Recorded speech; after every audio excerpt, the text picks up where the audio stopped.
وهو ذكر. وكذلك من أفضل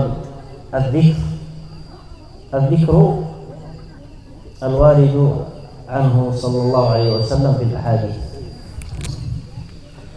Setelah tahmid dan salam, beliau menyampaikan tentang bahwa Allah menurunkan Al-Quran itu juga sebagai zikir. Jadi Al-Quran itu diturunkan, kandungannya juga zikir. Ya, salah satu cara berzikir adalah dengan membaca Al-Quran. Ada banyak hadis yang akan kita perdengarkan sebentar lagi.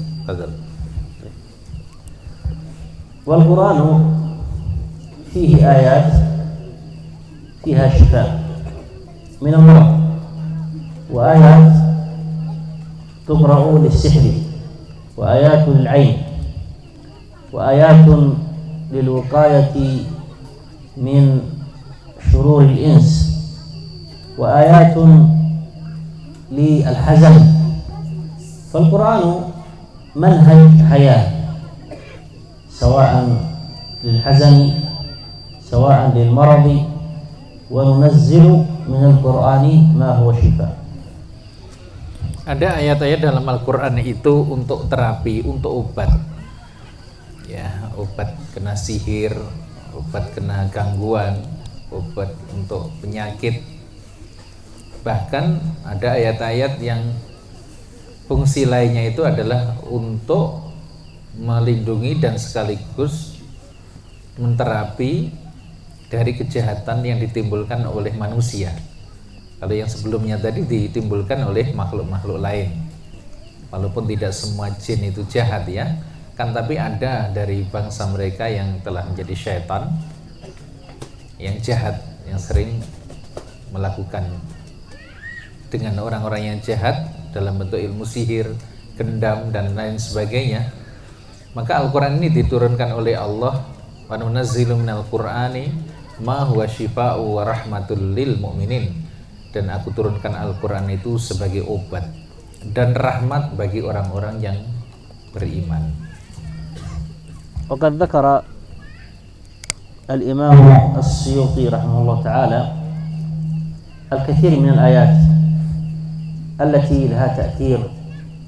بعض الآيات تقرأ للسم، وبعضها تقرأ للمرض، وبعضها تقرأ في السفر. لكن كيف يعرف الإنسان هذه الآيات، خصوصا الإنسان الأمي أو العامي، كيف يفهم هذه الآيات الكثيرة التي تقرأ حسب الحاجة؟ لا يمكن فيه حل أن الإنسان يقرأ قرآن كثير، فإذا قرأ قرآن كثير سيعالج الكثير من المشاكل في نفسه وفي جسمه، لأنه لا يدري ما هي الآيات التي تناسب الحال الذي هو فيه. فإذا قرأ القرآن ستأتي آيات يقرأها يكون فيها شفاء له مما يعاني. Al-Hafidh Imam As-Suyuti beliau menjelaskan memang ada ayat-ayat yang khusus, ada ayat-ayat yang dibaca untuk keperluan khusus, untuk obat-obat tertentu, termasuk misalnya terkena asum itu racun. Misalnya terkena racun karena binatang atau karena apapun, itu ada ayat-ayat dalam Al-Quran untuk menetralkannya, untuk menyembuhkannya, atau sakit-sakit yang lain. Persoalannya adalah kalau kita ini orang awam nggak ngerti ini ayat untuk mengusir yang jahat, untuk menyembuhkan yang sakit, untuk menghilangkan racun, itu ayatin di wae toh. Tapi karena kita membaca terus, banyak kita membaca tanpa terasa, sejatinya itu ayat-ayat yang kita baca telah mampu memberikan kesembuhan pada penyakit psikis jiwa kita atau juga penyakit fisik kita. Ini Nah, cuma nanti akan ada di penjelasan yang lebih rinci, ternyata memang ada ayat-ayat yang khusus untuk keperluan khusus. وقد وردت أحاديث في فضائل بعض الصور فقط، وإلا جميع الصور فيها فضائل كثيرة جدا لا يعلمها إلا الله سبحانه وتعالى، فلا تعلم نفس ما أخفي لهم من قرة أعين.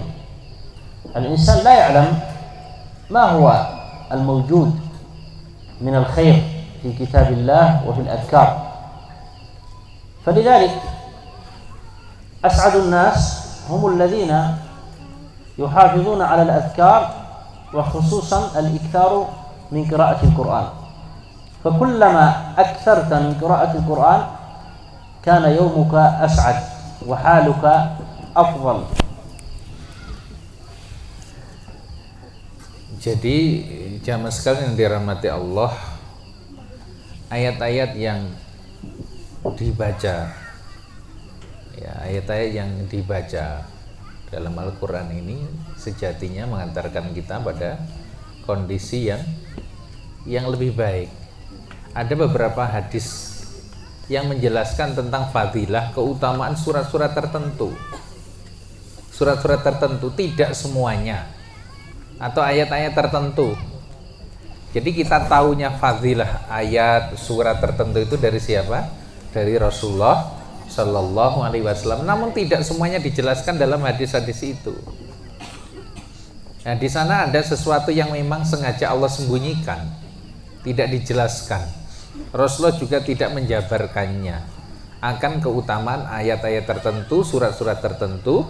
Tapi yang pasti bahwa semua ayat, semua surat dalam Al-Quran itu besar manfaatnya, membawa kebaikan bagi jiwa, raga, dan kehidupan kita, karena Al-Quran itu adalah minhajul hayat, pedoman hidup kita.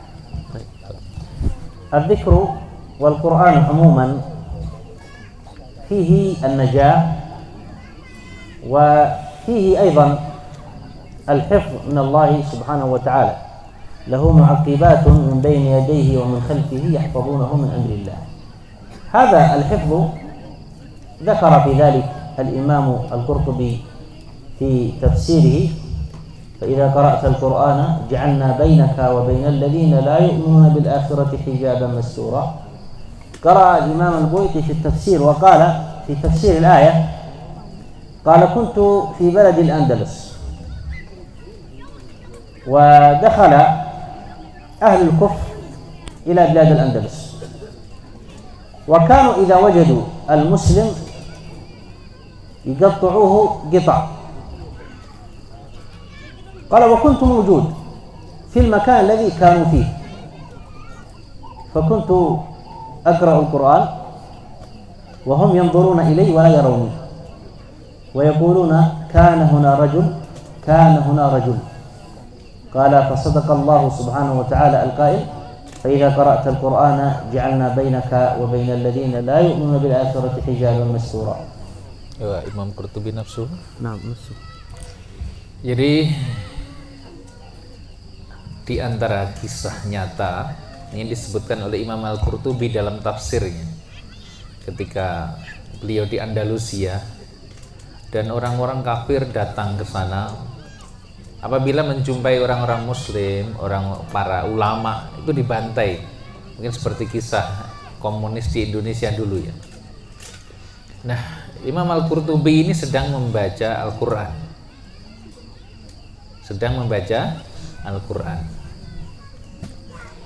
Akan tetapi orang-orang yang datang ini masuk ke rumah beliau tidak dapat melihat keberadaan Imam Al-Qurtubi. Nah, Imam Qurtubi bisa melihat kedatangan mereka semuanya, hingga mereka mengatakan, mau eneng wonge neng kene, kok saiki ra eneng, mau neng kene, nah saiki ndi. Jadi cukup membaca ayat-ayat Al-Quran, tiba-tiba orang-orang kafir yang ingin membunuh beliau tidak mampu melihatnya. Maka beliau berucap, maha benar Allah ketika berfirman, wa idza qara'tal qur'ana ja'alna bainaka wa bainal ladzina la yu'minuna bil akhirati hijaban mastura.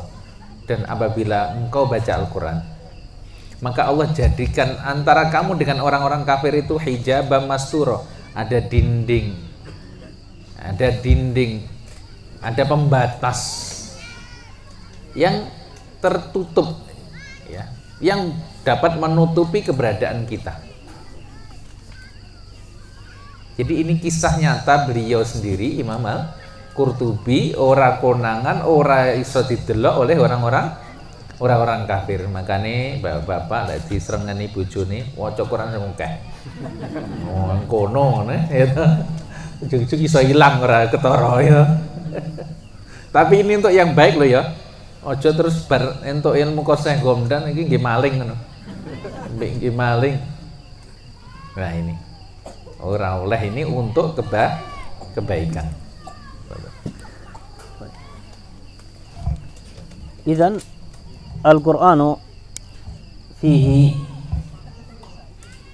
شفاء وفيه حفظ وهو ذكر. القرآن هو ذكر. وقد وردت قصة في اليمن لأن الله سبحانه وتعالى يحفظ الذاكر والولي. سبب حفظ الله سبحانه وتعالى للذاكر لأن الذاكر يكون من أولياء الله، والولي له حفظ من الله سبحانه وتعالى. وأيضا الأطفال الصغار لهم حفظ من الله، وأيضا يصرف الله سبحانه وتعالى السوء عن الإنسان المتصدق والذي يساعد الآخرين. ففي اليمن طفل سقط من جبل، هذا الجبل في خارج صنعاء مرتفع جدا كبير جدا أكبر من جبل لون.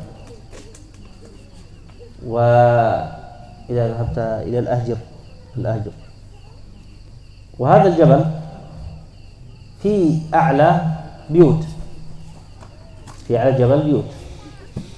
وكان موجود طفل في هذا الجبل فسقط الطفل عمره 3 سنوات، سقط من أعلى الجبل وتمسك في شجرة. إذا كان رجل كبير عمره 30 سنة لا يستطيع أن يمسك في الشجرة وهو ينزل من مرتفع، فكيف مسك هذا الطفل الصغير بهذه الشجرة؟ فاجتمع الناس حوله،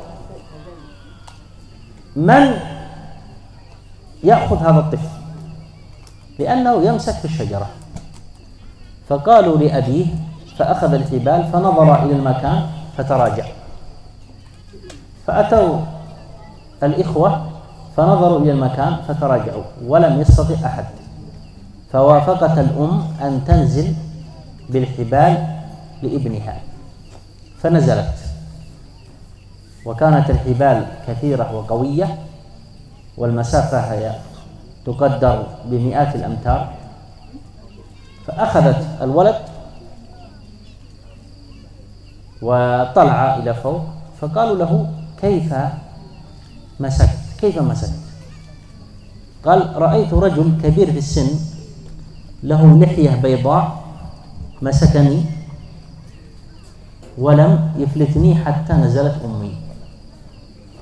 فحفظ الله سبحانه وتعالى هذا الطفل بحفظه في مكان هو طريق للموت.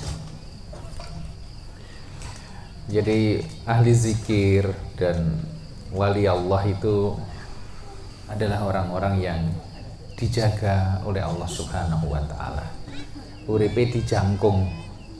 Termasuk yang dijaga oleh Allah adalah anak-anak kecil. Jadi anak-anak kecil yang belum balik, belum dosa itu ada penjagaan khusus dari Allah. Ini kisah di Yaman, ada sebuah gunung di luar ibu kota Sana'a. Saya pernah ke sana waktu itu. Jadi gunungnya lebih gede dari Lawu ini, tinggi. Dan gunung di sana kan orang yang wite ya. Ya witnya, pohonnya hanya di bawah. Nah, anak kecil ini di atas, memang orang-orang sana itu suka bikin rumah itu di atas gunung. Kita belum biasa saya. Jadi al-buyut kana fil Yaman daiman fil jibal fikimatul jibal. Jadi di puncak-puncak gunung, kerajaan-kerajaan kuno, Himyar dan sebagainya itu. Dan orang semakin kaya itu rumahnya di puncak gunung. Jadi betul-betul di puncaknya. Dan bahannya memang dari batu. Bukan dari Pak nengir sing putih-putih ya, Bu. Kayak kertas ya. Hebel. Orang betul-betul batu. Nah, di atas itu tadi ada rumah-rumah. Di antara penghuni rumah itu ada satu keluarga yang punya anak kecil usianya baru 3 tahun. Terus entah bagaimana ceritanya itu jatuh, Pak, dari ketinggian gunung itu tadi. Jatuh masuk ke jurang. Yang kedalaman jurangnya sampai 100 meter lebih. Bayang no ya, kaya apa?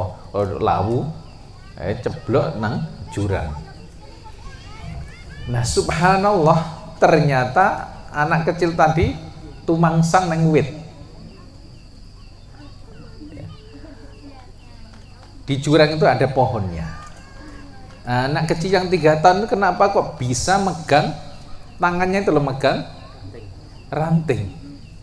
Padahal di usia baru segitu. Kok iso jatuh dari ketinggian begitu, plek, kena apa?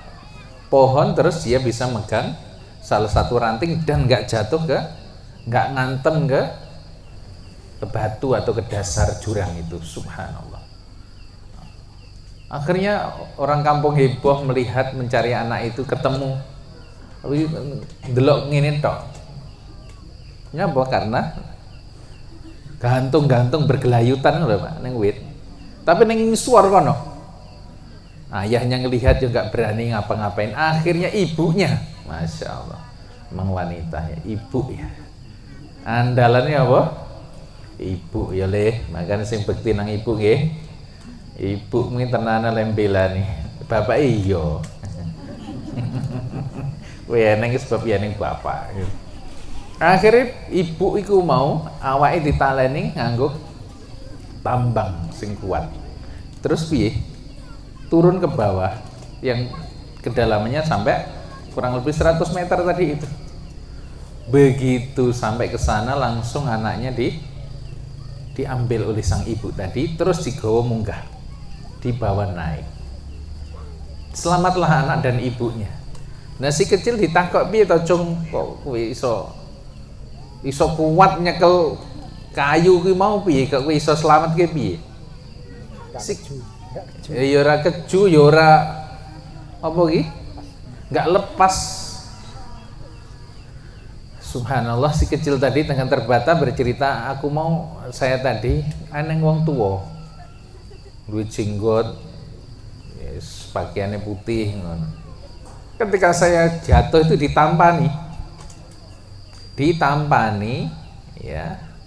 Kemudian saya setelah ditampani ini, wow, kan selamat ya. Didakek neng wit, tetap dipegang sama dia sampai ibuku datang. Jadi begitu ibunya datang, maka anak kecil itu diserahkan oleh kakek itu. Tapi ibu nggak bisa melihat si kakek ini. Siapa kira-kira kakek yang menyelamatkan itu? Itulah salah satu bentuk penjagaan Allah kepada anak kecil. إذن الأذكار والقرآن فيه القوة. ورد في سورة البقرة قوله صلى الله عليه وسلم قال أخذها بركة، بركة في الأموال، بركة في الأولاد، بركة في البيت، بركة في العمر، بركة في الأوقات. هذا لفظ بركة نفي، يعني نكرة، ليس لن يحدد بركة في شيء، وإنما قال بركة. فتشمل البركة في أشياء كثيرة. قال أخذها بركة وتركها حسرة، يعني الذي يترك سورة البقرة يندم ويتحسر. ولا تستطيعها البطلة، السحرة لا يستطيعون أن يقتربون من سورة البقرة، ولا يدخل الشيطان بيتا تقرأ فيه سورة البقرة. Ini salah satu fadilah yang disampaikan oleh Kanjeng Nabi Muhammad Sallallahu Alaihi Wasallam tentang Al-Baqarah. Al-Baqarah ini siapa saja yang membacanya maka dia akan diberi keberkahan. Kalimat berkah di sini nakirah, jadi nggak pakai alif lam, bukan al-barakah. Artinya berkah untuk segala hal. Siapa yang membaca di rumah, rumahnya jadi berkah. Yang pengen perdagangannya jadi berkah, moco Al-Baqarah. Tanah, sawah, ladangnya biar berkah, baca Al-Baqarah. Buka acara diawali dengan Al-Baqarah. Ini pire? Iya Pak Yai. Bukan dengan Al-Fatihah. Jadi barokah dalam segala hal, dalam harta, tuku mobil anyar pamane biasanya di jamaah sing kembang setaman to. Aja ngono kuwi. Diwacane Al-Baqarah. Tuku omah, tuku lemah anyar diwacane Al-Baqarah. Jadi yang membacanya, apalagi yang iso nyimpen dodo nih apal, hidupnya diberkahi oleh Allah. Apa saja kalau ada Al-Baqarah ini jadi berkah. Makanya para wali ning tanah Jawa riyen wong ki yen makmur tandane duwe Al-Baqarah. Baqarah ya apa? Sapi. Sapi ki tanda kemakmuran dulu. Gitu. Nah, siapa yang meninggalkannya ora gelem karo Al-Baqarah mesti rugi. Mesti rugi. Makanya duwe dagang, berdagang kok rugi wae. Paling kita nggak pernah memperdengarkan atau membaca Al-Baqarah di tempat itu. Siapa saja yang meninggalkannya, napa? Mendapat kerugian. Termasuk umur awake dhewe iki. Yang ora tau diisi dengan Al-Baqarah bakal rugi. Dan sekaligus Al-Baqarah ini tidak bisa ditembus oleh sihir. Oleh sihir. Jadi siapa saja yang merasa hidupnya disihir, baca Al-Baqarah. Itu benteng yang sangat kokoh dan kuat. Rumah yang dibacakan Al-Baqarah di dalamnya, setan tidak bisa masuk. Setan tidak bisa masuk. نحن نعلم جميعا أن الأذكار لها فضل عظيم جميعا ولها حسنات كبيرة. ربما تسبيحة واحدة خير من الدنيا وما فيها. فلماذا الناس لا يذكرون الله؟ وما أنسانيه إلا الشيطان. قرأ حفص وما أنسانيه، والقراء قرأوا وما أنسانيه، يعني جميع القراء قرأوا وما أنسانيه.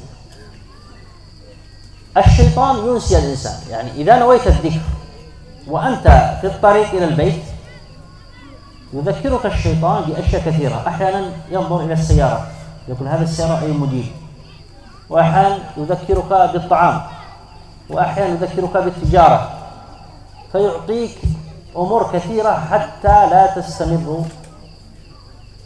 تستمر في الذكر. فلذلك المداومة على الذكر يحتاج إلى مجاهدة، لأنه ليس بالسهل أنك تذكر الله بشكل مستمر. فإذا بدأت بالذكر ونويت أن تداوم على الذكر يأتيك الشيطان بالتفاكير الكثيرة وبالمشاريع الكثيرة فتقطع الذكر أو القراءة. Jadi berzikir itu memiliki fadilah, keutamaan yang luar biasa. Kadang-kadang membaca tasbih sekali aja subhanallah, itu pahalanya bisa lebih baik dari dunia dengan segala isinya loh. Isan-isan dunia kan apa mawon? Hah? Wonder Park ngene iki, ya to. Alphard. Nah malih, Pak. Hah? Terus macam-macam saisen-saisen donya. Itu tidak akan lebih tinggi nilainya di sisi Allah dibanding dengan satu kalimat subhanallah. Jadi kalimat zikir itu tinggi dan luar biasa pahalanya. Tapi nyapo? Kok ngomong setitik wae sing gelem lakoni ngono lho. Hanya sedikit orang yang mau berzikir. Padahal keutamaannya luar biasa. Awake dhewe bolak-balik ndelok mobil model anyar. Ana motor model anyar, ada barang-barang model baru, handphone model baru, omah bangunan model anyar. Akhirnya itu semuanya bisa melupakan kita dari mengingat Allah, dari berzikir kepada Allah.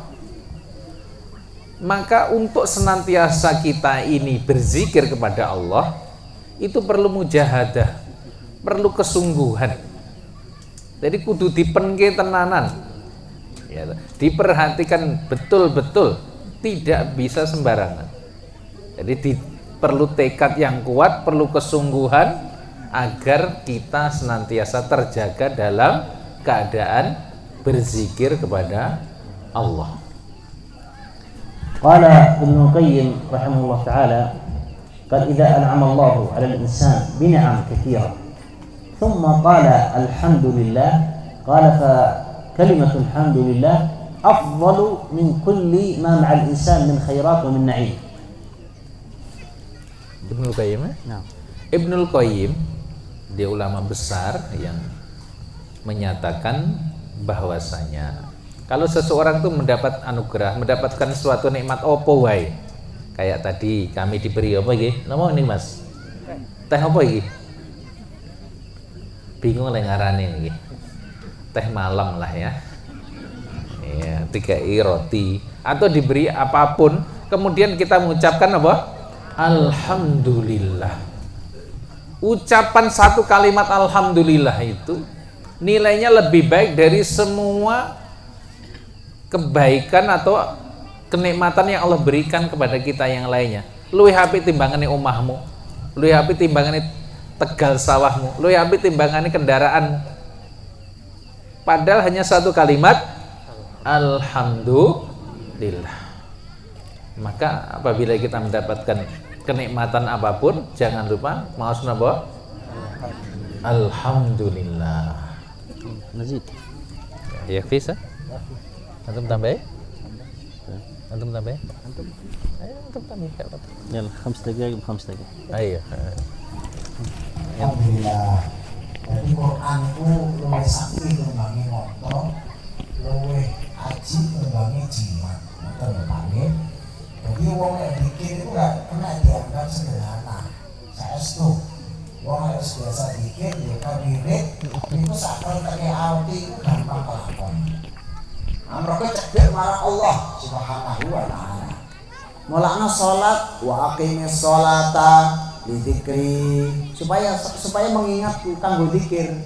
Haji fa idza qadaitum manasikakum fadhkurullah.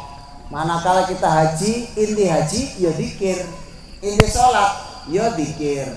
Terus zakat zikir, napa-napa zikir. Bahkan zikir niku saged menempuh barang sing hal mustahil. Aku iki tukang ngoli, gajiku mung pira, saulan paling 750.000. Apa iso ya anakku iso sekolah S3? Iso lek sampean zikir mbak Wiri. Aku ana wong desa, anakku apa iso kuliah S3? Iso lek panjenengan wirid kalih tirakat. Aku itu wong gak bodoh cah, mosok anakku iso sugih, iso budal kaji, iso umroh, iso duwe hotel ning kono, saged. Sing penting awake dhewe zikir kalih wirid. Dadi zikir kalih wirid niku kanggo nempuh barang-barang sing mustahil, kaya-kaya gak iso diwiriti kelakon, kaya-kaya angel diwiriti gampang, kaya-kaya gak iso diselesaikan diwiriti kok cepet selesai. Jadi wirid kali zikir niku napa? Ngrubah takdir. Inna du'a wal bala la yaltaqiyan fayatalijan bainas sama'i wal ard. Sak temene musibah sing medun kali ndonga sing munggah iku tarung ing antarane langit kali bumi. Tarung, Pak. Lek kuat dongane mumbul.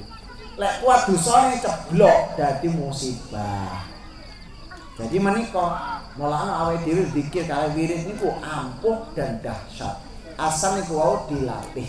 Mekaten niki wau sampun diterangaken kali syekh-syekh, maka mudah-mudahan majelis zikir ini muga-muga tambah kuatah. Monggo dulur-dulur dijak teng mriki sedaya seneng para arek dolanan nggih.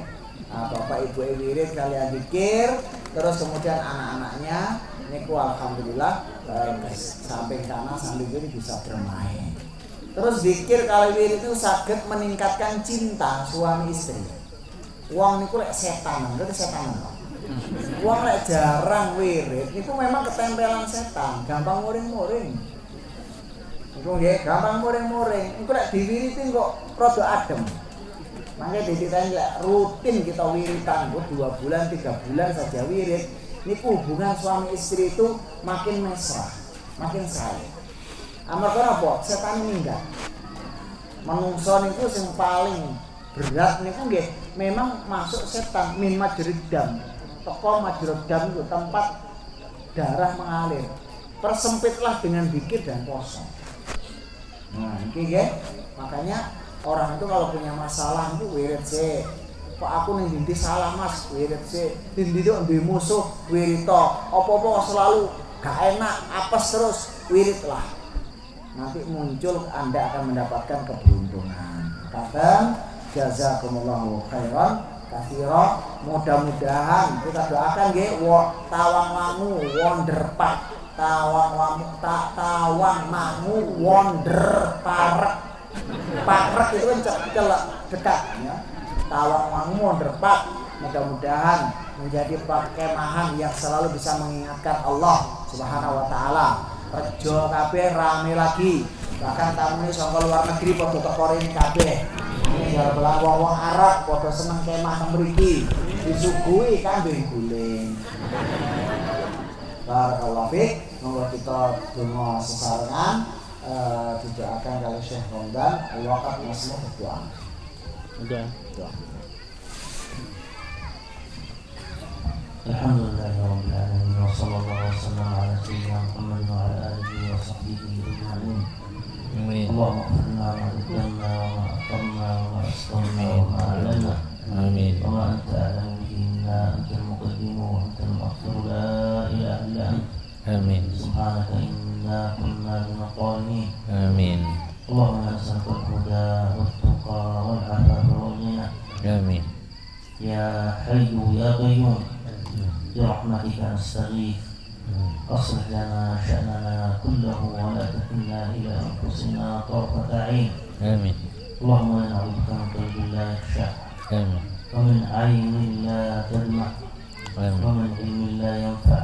آمين. ومن دعوة لا يستجاب لها. آمين. اللهم اجعلنا المسلمين في كل مكان من كل ضيق مخرجا. آمين. ومن كل هم فرجا. آمين. ومن كل عسر يسرا. آمين. ومن كل بلاء عافية. آمين. ربنا تقبل منا إنك أنت السميع العليم. آمين. وتب علينا إنك أنت التواب الرحيم. آمين. ربنا آتنا في الدنيا حسنة. آمين. وفي الآخرة حسنة وقنا عذاب النار. وصلى الله وسلم على سيدنا محمد وعلى آله وصحبه وسلم تسليما كثيرا والحمد لله رب العالمين. الفاتحة. أعوذ بالله من الشيطان الرجيم. بسم الله الرحمن الرحيم. الحمد لله رب العالمين. الرحمن الرحيم مالك يوم الدين. إياك نعبد وإياك نستعين. اهدنا الصراط المستقيم صراط الذين أنعمت عليهم غير المغضوب عليهم ولا الضالين. Amin. Alhamdulillah. Jadi jemaah sekalian, kalau yang akan datang Pak Yai